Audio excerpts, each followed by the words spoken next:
Hi everybody, it's Rhiannon. It's Tuesday here at Witches of the Moon. This week's topic is our own personal path. I started when I was 18 years old.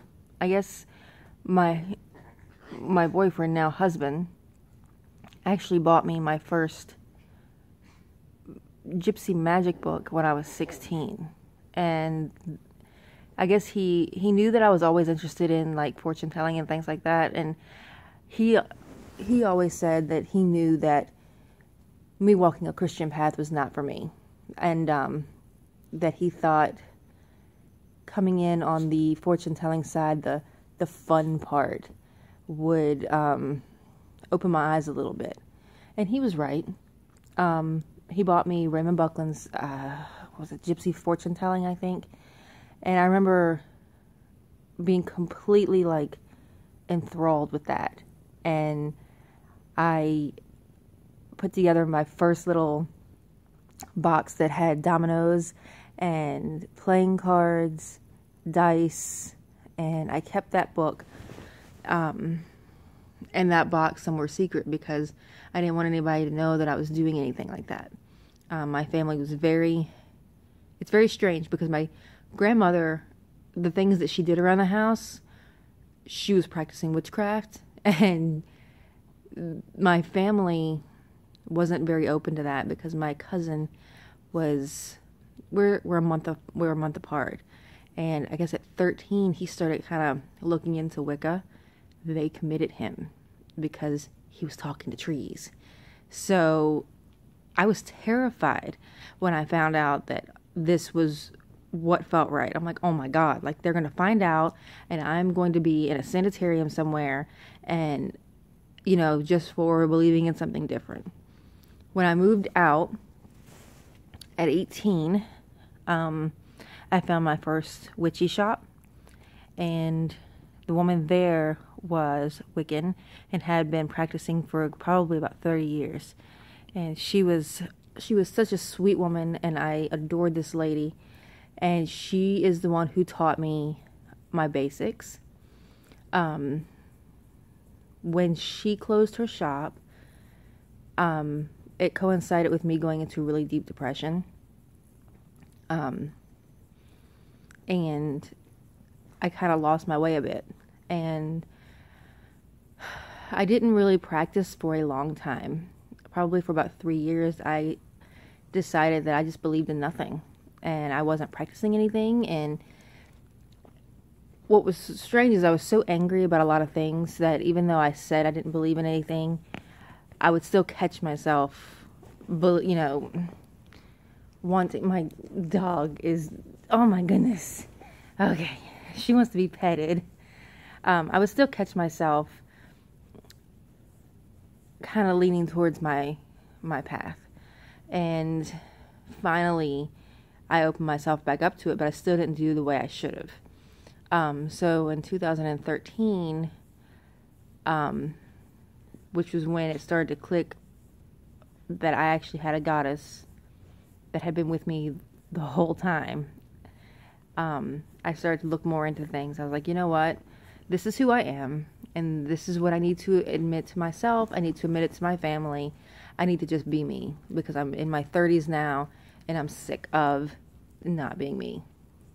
So I started going through the YouTube community, which, back when I first started, YouTube didn't exist, and it was so hard to find people who were like me in any way. And that lady that owned that shop, Lisa, was the only witch I knew.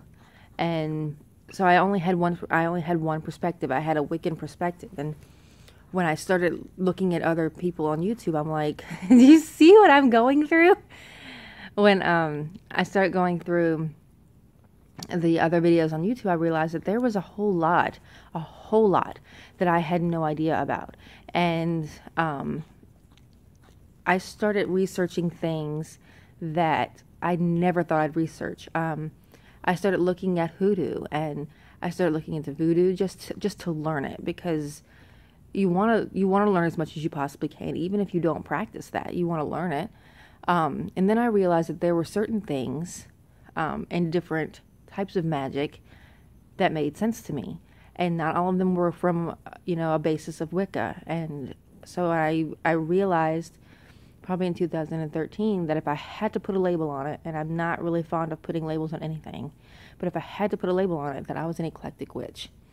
Once I realized who my God was, they are not, my God and goddess are not in the same pantheon. One's Norse and one is Celtic. You know, my teachings that I gravitate towards do not all blend together. You know, I basically go with what feels right to me. And I suppose that, you know, that makes you an eclectic witch.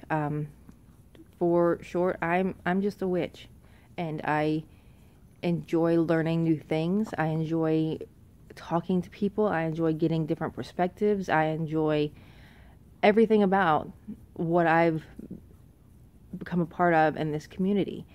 A difference in opinion, people telling you that, you know, that may not be the best way. Have you tried it this way? And that's so refreshing. And it's just, that is the path that I'm on. It is a path of discovery. It is a path of growth. I am an eclectic witch.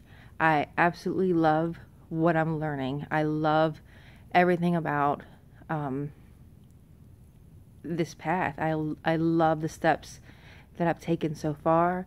And, you know, it's very nice to believe in something and practice something that you know you're never going to master. And it's not like you can become good at things and you can become comfortable at things, but there's always something more to learn. And I love that. And, you know, that's the path that I'm on. That's who I am as a person. That's who I am as a witch. And I think a lot of us do the same things. I think we're all striving for that kind of knowledge. We're all on the spiritual journey together, learning different things. Some of us are learning the same things and going about it in different ways. It's very nice to, even though I'm a solitary eclectic witch, that I'm not completely alone. That even though my path, I am walking by myself, I can look over and there's somebody there that I can say, hey, you know, how you doing? You know, and even if I don't see them on their path the whole time, I know they're there, and that's nice. So, you know, that's little bit about me. That's a little bit about what I do, and I'm curious to know what paths you guys are on, and what it is that you're learning, and how you guys got started.